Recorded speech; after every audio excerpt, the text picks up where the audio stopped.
Korma is a term which means braising. It is one of the most important techniques and produces captivating flavors. It is a total misconception that kormas are always rich and creamy. There are different types of kormas, some quite rich and luxurious, and others that are light and aromatic.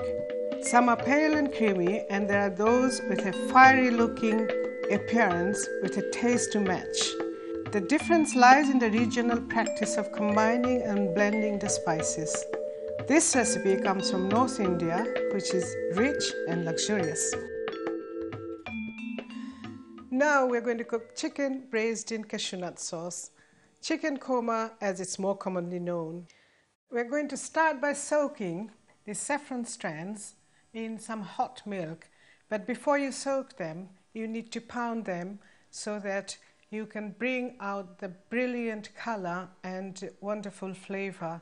And that can be soaked for about 20 minutes in hot milk. Next, we're going to go to the cashew nuts here. There's 75 grams of cashew nuts. And you need to soak that in 150 ml of boiling water. The water has to be really hot because we are going to puree these later on. And we are soaking them in hot water to soften them so that we get a nice smooth puree. The next important stage is to cut the chicken into cubes, about 1 inch cube. You don't have to be so specific, but about 1 inch will do. Chicken has to be skinned and boned first because the skin will not allow the flavors to penetrate. You will end up with really kind of like boiled chicken instead of spicy chicken. And for korma, you always need to have prime quality meat, so don't skimp on the meat, quality of the meat. You buy the best quality meat, organic if you can. This is organic chicken. And there we go. We're going to just put that into our glass bowl. Next thing you need to do is to marinate them. So we're going to mix our marinade, starting with some Greek yogurt. Greek yogurt because you want as little water as possible in the yogurt. If you can't find Greek yogurt, use ordinary yogurt, but then you need to strain it through a muslin cloth to get rid of the water content. And I'm going to add some chickpea flour because when yogurt is cooked, it can sometimes curdle.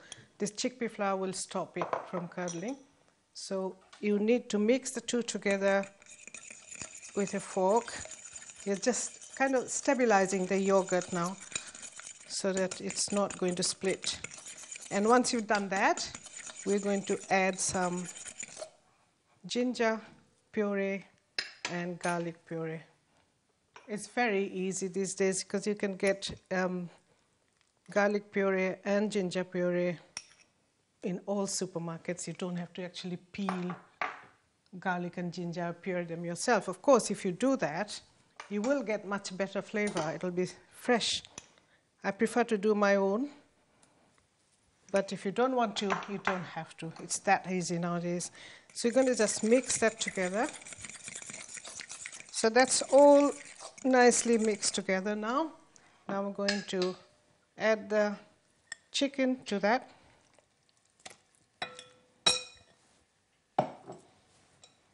Give it a good mix so that all the pieces are nicely coated with this wonderful marinade, because the yogurt is going to tenderize the meat and that's going to break up the muscle fibers, which will allow all the fabulous flavors of the spices to penetrate right inside the grains of meat, which is what we need. Now, what you want to do is to cover it and refrigerate it for about 4 to 6 hours. And I've already done this. Once you get it out of the fridge and leave it at room temperature for about an hour before cooking, this is what it looks like.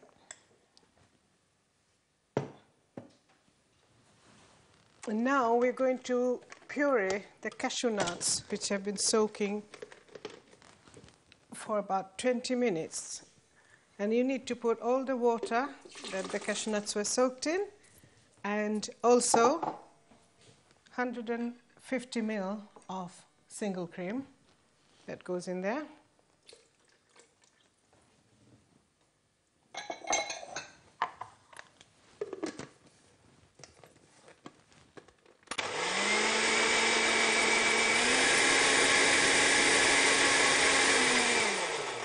That's it. It's nice and smooth now. I'm just going to leave it there until I need it, which is towards the end of the cooking time. Now all the preparations are out of the way. We're going to get on with the actual cooking. Take a nice heavy pan. It's important to have a heavy pan because we want the meat to sit just comfortably cozy in the pan, because it's going to cook in the natural juices with a little bit of the korma mix that we make with the cashew nut and the cream. Now keep the heat low. And one thing that I didn't introduce to you earlier on is ghee, which is clarified butter. I had it in the microwave here to soften. And you can use unsalted butter if you don't want to use ghee, or if you can't get ghee, but be careful not to burn it. The butter will burn very easily, which is why it's important if you can use ghee, because ghee is clarified butter. So now we are going to add some cardamom pods. You need to bruise them. By bruising, I mean simply hold the pod between your fingers like that and open it up, because it's the seeds that will give you the flavors. If they're not open, you're not going to get the flavor. So I'm going to pop those into the hot fat there. And cinnamon stick, break it up. And about 4 whole cloves. And make sure the temperature is really low at this stage. And as soon as the cloves go in, we are going to put these finely chopped onions.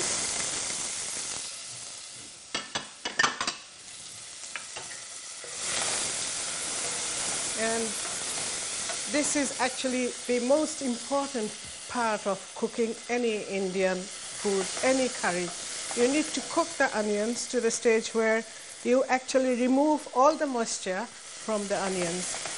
So only then you will be able to blend all the other spices with the onion, ginger and garlic. It takes about 5 or 6 minutes.